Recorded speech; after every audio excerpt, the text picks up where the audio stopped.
Ngomong-ngomongin jatuh nih ya. Kadang kan setiap orang tuh pernah jatuh gitu ya. Tapi nggak usah sedih sebenarnya. Ya sedih manusiawi, tapi maksudnya jangan berlarut-larut gitu. Karena ketika kita jatuh bukan berarti kita nggak bisa. Bukan berarti kita nggak mungkin ketika kita jatuh. Ya ada orang pas sudah jatuh, aduh kayaknya nggak mungkin, aduh kayaknya gue nggak bisa lagi deh. Jadi orang jatuh itu bukan berarti dia nggak mungkin atau nggak bisa, tapi dia harus mencoba lagi sampai bisa. Bukankah kita bisa jalan sekarang itu karena dulu kita sering terjatuh ya kan? Ketika kita bayi kita belajar jalan, jatuh, bangun lagi, jatuh, bangun lagi. Bukan berarti kita nggak bisa jalan, hanya saja kita perlu waktu untuk belajar, perlu waktu untuk berproses, dan setiap proses pasti akan menghasilkan sebuah tujuan gitu. Jadi santai aja, hidup tuh dibawa santai. Tisabiani nungguin ya. Sabar ya. Awas saya kalau jatuh lagi tuh HP ya. Gimana bang biar dapet checklist biru di Instagram ya? Ambil spidol checklist udah. Gue juga nggak tahu tiba-tiba.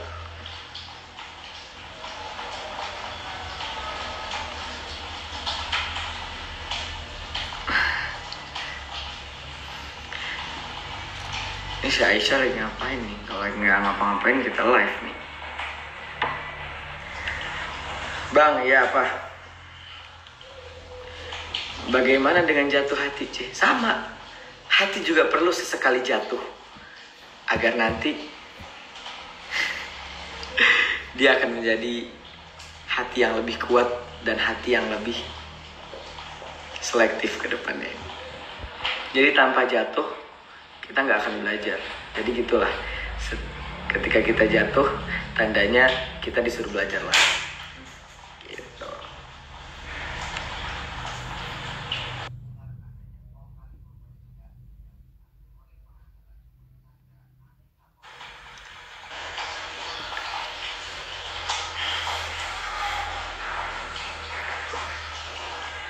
Aisyah, romantisnya cintamu dengan Nabi. Kak, gimana caranya move on? Caranya move on tuh gampang, cuman prakteknya aja yang susah. Artinya kita nggak perlu melupakan dia kok. Karena ketika kita mencoba melupakan dia, bukankah ketika kita mencoba melupakan kita harus mengingatnya terlebih dahulu, ya kan?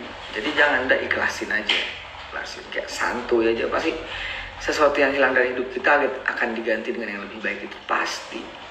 Kalau harapan yang jatuh gimana? Kadang kita sesekali juga harapan kita itu harus jatuh. Agar apa? Agar ke depan kita tidak salah lagi dalam berharap. Kalau HP yang jatuh rusak, iya, nggak langsung rusak juga sih. Cara nanggepin orang yang pernah menyakiti kita. Dokter cinta yang saya kira bukan. Seru juga ya kalau kita bikin konten dokter cinta gitu. Cara menanggapi orang yang menyakiti, ya sudah. Makanya kita tuh bisa sakit karena apa? Sebenarnya nggak ada yang bisa nyakitin hati kita kecuali hati kita sendiri yang mengizinkan diri kita ini untuk sakit. Jadi kalau ada gue gitu ya, ada yang ngejekin atau apa, wah alhamdulillah gitu. Gue mikir sebenarnya apa yang dia ledekin itu belum seberapa dengan aib-aib yang Allah tutupi dalam diri gue gitu. Jadi let's santuy hidup dulu kayak apa ya? Kalau ada yang nyakitin, oh ya udah, yang penting kita jangan nyakitin dan kita ikhlasin aja. Oh mungkin ini udah jalannya Allah. Gak usah kita nyimpen dendam, gak usah apa. Yakin aja bahwa segala sesuatu yang terjadi itu udah diatur sama Allah gitu. Emang yang kita harus mencintai penciptanya dulu sebelum ciptaannya, benar.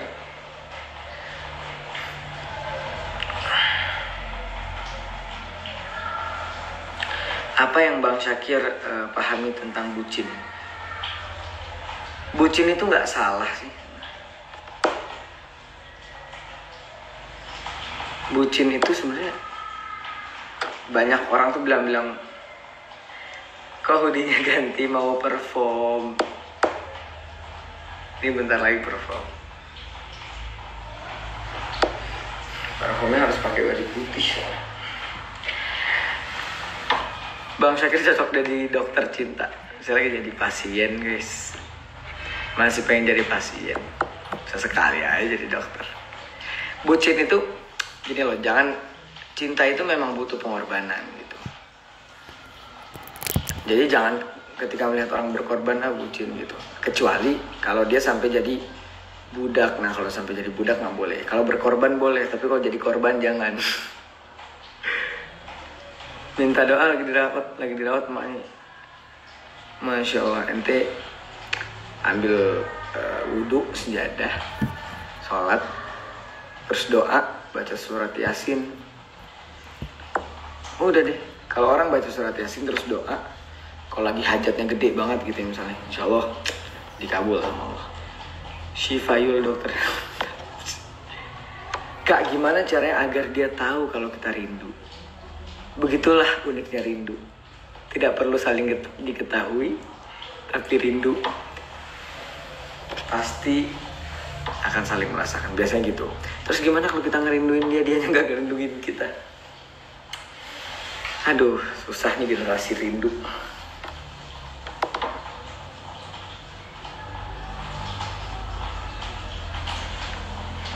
Semangat, good luck pasien.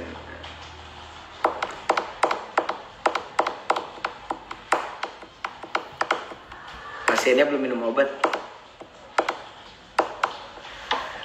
Halo Ki, kenalin anakku si kembar, semoga jago selamat.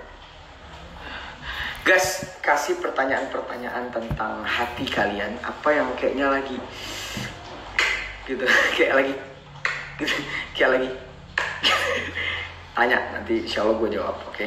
Dan semoga bisa sedikit menghibur lah, oke?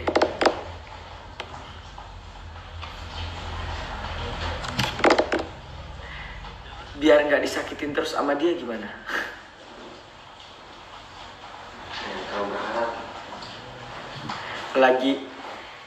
Lagi musim kode minta dihalalin, tapi giliran mau dihalalin banyak alasan. Nih ngomongin soal nikahnya, kan lagi viral banget. Ray juga sama gue sepakat gitu bahwa nikah muda itu tidak segampang kita ngajak anak orang pacaran doang gitu. Nikah tuh bukan cuma tentang pacaran, bukan cuma tentang pegang-pegangan, peluk-pelukan, cium-ciuman halal. Tapi nikah tuh bagaimana kita menyempurnakan agama kita. Menyempurnakan separuh, judulnya aja nih, menyempurnakan separuh agama. Nah, kalau separuh sebelumnya belum disempurnain, gimana menyempurnain yang separuh agama ini? Ingat gak? Jadi nikah itu bukan suatu hal yang gampang gitu. Bahkan kita kan bisa dulu gitu, sebelum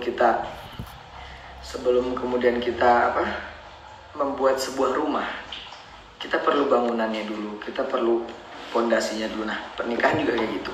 Pernikahan bukan ajang balap-balapan, tapi pernikahan harus penuh dengan persiapan gitu. Persiapan secara materi, persiapan secara ilmu, dan yang pasti persiapan jodohnya udah ketemu belum? Kan jodoh belum ketemu udah menikah. Nikah sama siapa? Nikah sama pohon. Masa nikah sama kambing? Oke, silakan. Sorry, pertanyaan yang kelewat kalian tulis aja lagi, nanti gue bakal jawab. Mau nikah umur berapa? Umur berapapun itu tunggu siap aja gue. Apa kabar? Alhamdulillah baik. Ya, baik. Gimana caranya ngadepin orang tua yang gak ngedukung kita untuk jalan bisnis? Orang tua itu ya, orang tua itu hanya butuh pembuktian gitu loh. Jadi gimana kak, saya ini kayaknya agak kontra gitu. Ya daripada misalnya nanti kamu menyesal dengan pilihan yang bukan kamu pilih, kan kamu yang ngejalanin gitu, bukan orang tua. Jalani pilihan kamu, tapi tetap berbudi baik dan jangan menyakiti hati orang tua. Nah, someday kalian harus, suatu saat kalian nanti harus buktikan bahwa apa yang kalian pilih itu adalah hal yang baik buat kalian. Karena orang tua kan yang penting baik buat kalian. Kadang orang tua over khawatir, jadi begitu, jadi banyak tapi it's okay, itulah gunanya orang tua untuk menjaga kita lah. Tapi gitu, mending kalian jalanin, tapi kalian tetap baik sama orang tua. Dan ketika itu udah ada hasilnya, nih baru tunjukin. Kayak misalnya bisnis tadi, ketika udah, mah nih aku beliin mama hadiah nih dari bisnis aku gini-gini. Oh, mah kayak kemarin kan, mah ini ayah bunda dari bisnis adik naikin haji ayah bunda. Nah, itu kan jadi sebuah pembuktian. Tadinya gue harus banget jadi orang-orang karir gitulah, kayak apa gitu, kayak misalnya polisi, dokter atau apa. Tapi setelah gue tunjukin bahwa gue berada di dunia entertain, gue berada di dunia bisnis, alhamdulillah terjamin. Akhirnya mereka juga ya wes gitu, ya udah gitu. Kalau memang itu baik dan sudah terbukti, orang tua juga bakal ikutin kok kemauan anaknya gitu.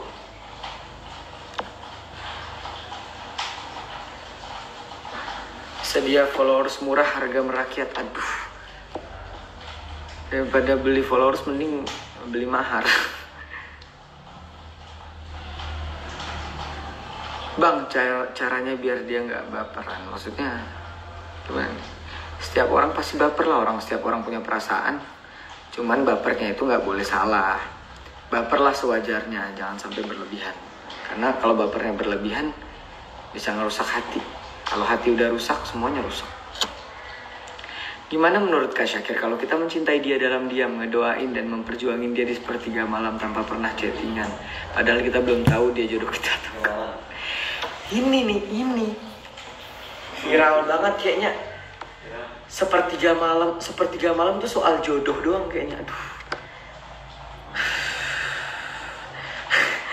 Sepertiga malam itu bukan cuma soal jodoh. Boleh. Tapi apa nggak sayang? Sepertiga malam tuh waktu kita berdua-duaan sama Allah. Gimana kita mau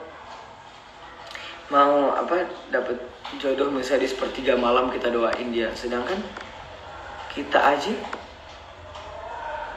di sepertiga malam apa?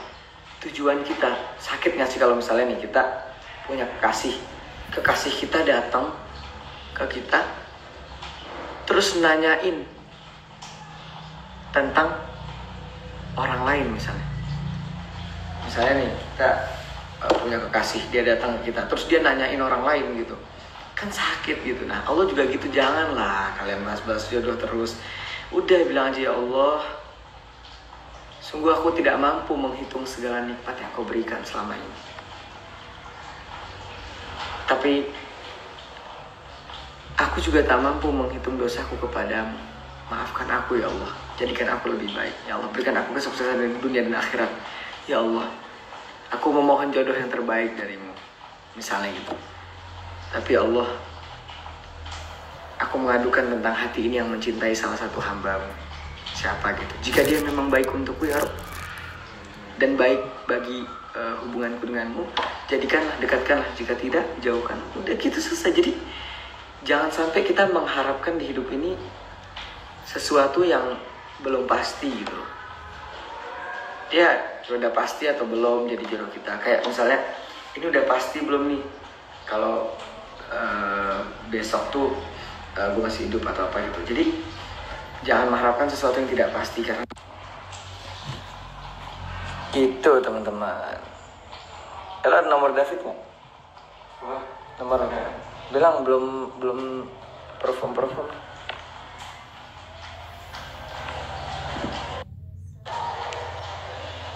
Oke.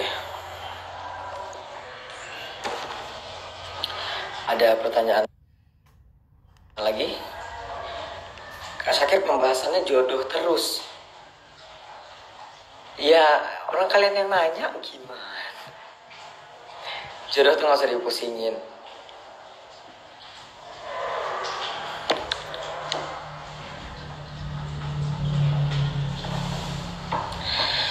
Tanda-tanda kalau dia jodoh kita apa sih bang?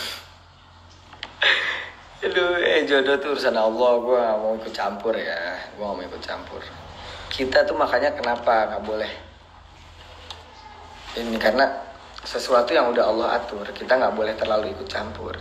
Tuh garis besar kalau mau hidup kita tenang. Hidup tuh apa sih yang paling dicari? Apa kekayaan, apa harta, apa jodoh yang ganteng atau apa. Yang paling kita cari dalam hidup kita tuh ketenangan. Buat apa punya harta kalau nggak tenang? Buat apa punya jodoh cakep, ganteng, kaya tapi nggak tenang? Buat apa kita punya kerjaan sebagus apapun kalau nggak tenang? Hidup tuh intinya tenang, guys. Nah, cara hidup tenang apa? Udah, jangan terlalu ikut campur dengan urusan yang sudah Allah atur. Apa itu? Rizki, jodoh, kematian, apalagi. Udah, itu aja. Orang kan paling sering galau karena itu, karena rizki. Kok aduh rizki saya cuma segini. Terus kok jodoh saya gini. Terus misalnya sakit apa segala macam. Jadi kalau kayak Bang Syakir tenang nggak? Tenang aja sih sebenarnya gitu. Ya perlu proses sih untuk mencapai sebuah ketenangan itu. Nah, proses untuk kita mencapai sebuah ketenangan itu adalah perbaiki hati kita. Jangan sampai hati kita menaruh sesuatu yang sifatnya sementara gitu. Kayak kita nih suka sama cewek atau apa gitu. Ya udah, jangan taruh di hati yang terdalam, karena itu tempatnya Allah. Kalau diganggu, ya Allahnya nggak suka gitu. Jadi sekedarnya aja. Ini anak muda ribet emang ya kalau soal cinta Udah cita-cita dulu, nanti cinta mengikut. Ngejar-ngejar cinta, cita-cita nggak ngikut, ngapain? Ujung-ujungnya juga orang tua nggak bakal ngasih anaknya ke orang yang cita-citanya nggak jelas. Tapi kalau kita orang seni, gue orang entertain gitu, kita emang nggak punya gaji bulanan, tapi kita punya penghasilan. Nggak semua orang punya gaji, tapi insya Allah semua orang punya rezeki gitu. Kalau habis segap, kalau pacaran boleh nggak? Jangan ya. Tapi apa ketika seseorang pacaran terus kemudian dia nggak mau sholat? Gue mau sholat, gue pacaran. Jangan. Walaupun sebandel apapun kalian masih banyak dosa, kalian masih pacaran, kalian masih apa? Sholat. Karena sholat itu yang nantinya akan memperbaiki kita hari demi hari. Alkorni lu mau nikah? Ini udah lagi viral-viral banget nikah. Yang tadi gue bilang teman-teman, namanya nikah tuh judulnya menyempurnakan separuh agama. Menyempurnakan separuh agama. Kalau yang separuhnya aja belum disempurnakan, gimana mau menyempurnakan yang separuhnya lagi? Jadi sebelum nikah, cari ilmu dulu, persiapin diri dulu, ilmunya, terus akhlaknya, bisa ngatur emosi, terus kemudian siap juga secara finansial, siap juga secara batin, siap juga secara fisik. Kalau udah siap baru amalan dong yang harus dibaca doa pas Bismillah. Habib Kak, kalau kita ditikung teman enaknya diapain Kak? Diikhlasin aja. Pendapat kamu cewek masih buka tutup aurat gimana Bang? Kalau kata salah seorang ulama, sebelum kita ulama-ulama dulu tuh, sebelum kita menasehati orang, kita harus mendulukan adab. Suatu ketika pernah Rasulullah SAW lagi duduk sama para sahabat di Masjid Nabawi. Tiba-tiba ada orang Arab Baduy ini, ibarat kata orang Arab Baduy ya. Terus dia datang ke masjid, dia ke pojokan masjid, dia kencing, cur, nggak cur juga sih bunyinya, pokoknya gitu lah, cur gitu. Sahabat itu ada Umar bin Khattab, Sayyidina Abu Bakar, Sayyidina Umar, ada sahabat-sahabat semuanya. Mereka geram, wah, ibarat kata bahasa kitanya gitu ya, wah gile tuh, masa masjid dikencingin, wah nggak bener nih, ayo kita kebukin gitu kan, bahasa kita yang kira-kira. Sahabat udah geram, udah melampau. Rasulullah nahan, wahai sahabat-sahabatku, nanti dulu, biarkan dia menyelesaikan buang air kecilnya dulu. Karena ketika kalian mengagetkan orang itu ketika dia sedang kencing, maka ketika dia kaget, kalau kalian kagetkan, itu saluran kencingnya akan tertahan dan akan menjadi penyakit buat dia. Kita tidak boleh, kata Nabi Muhammad, menyakiti orang. Tuh bayangin. Terus kemudian, wah sahabat udah geram. Akhirnya orang Arab Badui ini menyelesaikan kencingnya. Akhirnya barulah kemudian Rasulullah nyamperin lah. Terus dia bilang ke orang itu, wahai saudaraku, ini rumah Allah, tempat yang mulia, maka saya mohon untuk tidak kencing di sinilah, kata Rasulullah, untuk tidak buang air. Saya tadi tidak mau menegur ketika Anda kencing karena saya takut saluran kencing Anda terhambat, lalu membuat Anda menjadi sakit. Seketika itu Arab Badui ini langsung mendoakan Rasulullah dan langsung jatuh cinta sama Islam. Langsung kata orang Arab Badui ini, semoga Allah merahmati aku dan kamu dan tidak dengan mereka. Sahabat-sahabat ditunjuk. Jadi bayangin tuh ya, Rasulullah aja mau negur orang yang kencing di masjid itu udah salah. Kencing di masjid, bayangin itu udah salah banget. Tapi Rasulullah lihat, mengutamakan keselamatan saudaranya ya daripada menasihatinya. Jadi utamakan dulu keselamatan orang. Nah, itu keselamatan saluran kencingnya. Gimana dengan keselamatan hati saudaranya? Makanya kalau ada orang yang belum nutup aurat, kita nasihatinnya baik-baik. Jangan permalukan di depan umum. Ini banyak orang di Instagram, orang belum hijab diledek-ledekin atau apa gitu ya. Gue juga jujur punya banyak teman artis yang belum hijab. Tapi kita nggak ada yang tahu gimana akhir hidup dia nanti. Allah tuh maha bolak-balikan loh. Kadang kita lagi semangat banget ibadah, kadang kita lagi lemes. Begitu juga dia. Mungkin ketika kita lihat dia lagi lemes, tapi nanti ketika kita lemes, dia yang paling kuat ibadahnya. Makanya, kalau memandang seseorang, jangan hanya dari luarnya.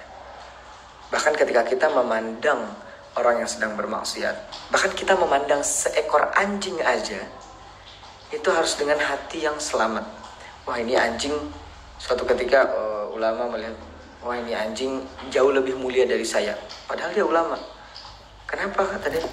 Kata dia anjing ini dia berbuat sesuatu yang dia berbuat sesuatu yang buruk karena memang dia binatang, tidak Allah berikan akal.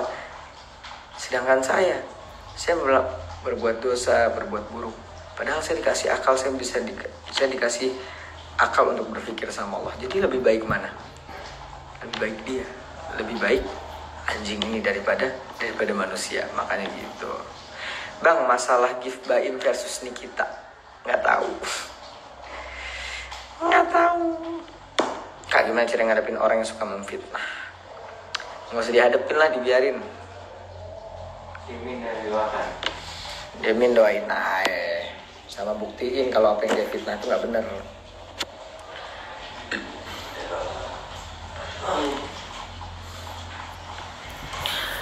مولاي صل وسلم دائما أبدا على حبيبك خير الخلق كلهم.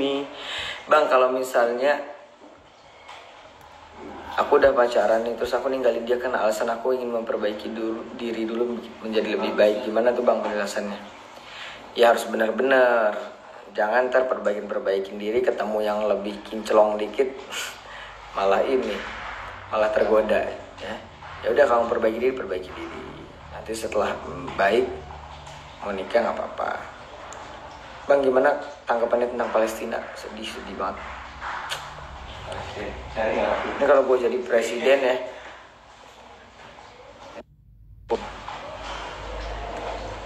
kalau gue jadi presiden Indonesia nanti nih, pokoknya semua sekutu Israel nggak boleh ngapa-ngapain di Indonesia sebelum dia membebaskan Palestina. Iyalah, kita kaya, ngapain kita ketergantungan sama negara lain?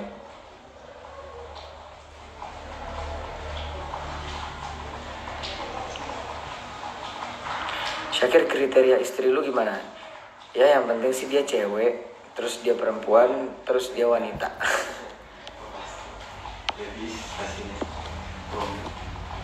Ketika sang pecinta jauh dari kekasihnya, apa yang harus dilakukan untuk mengobati pelipur lara?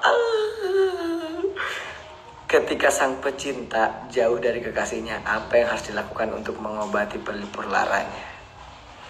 Kalau kata orang dulu ya, orang tuh kalau lagi rindu, jangankan ketemu, nyium bau kentutnya aja udah indah. Jadi caranya gimana? Ya kalau udah hal mah boleh telepon-teleponan, video callan. Tapi intinya ketika pecinta itu rindu, itulah cinta. Sebenarnya rindu itu nggak akan ada kalau nggak ada jarak dan waktu gitu. Jadi jaraklah yang membuat kerinduan itu ada, dan kerinduan itu ada atas dasarnya adalah cinta. So jadi ketika kita rindu, yang pertama doain. Doakan adalah cara terbaik untuk kita mengobati rindu. Supaya apa? Ketika kita menyampaikan rindu kepada Sang Pencipta, maka nanti Sang Pencipta akan menyampaikan rindu itu kepada ciptaannya yang kita rindukan. Nah, kalau udah halal, ya enak nih, kayak tadi yang nanya nih, Beb Segap udah halal mah enak nih, tinggal telepon. Iya, boleh dengan nelpon kalau udah halal, terus video callan gitulah. Ya, silakan. Udah ya? Udah. Oke, boleh. Nah, ini pakai apa nih? Satu terus kita pakai form deh. Oke nih kalau gitu. Guys, gue udahan dulu. Oke. Sampai jumpa lagi. Assalamualaikum.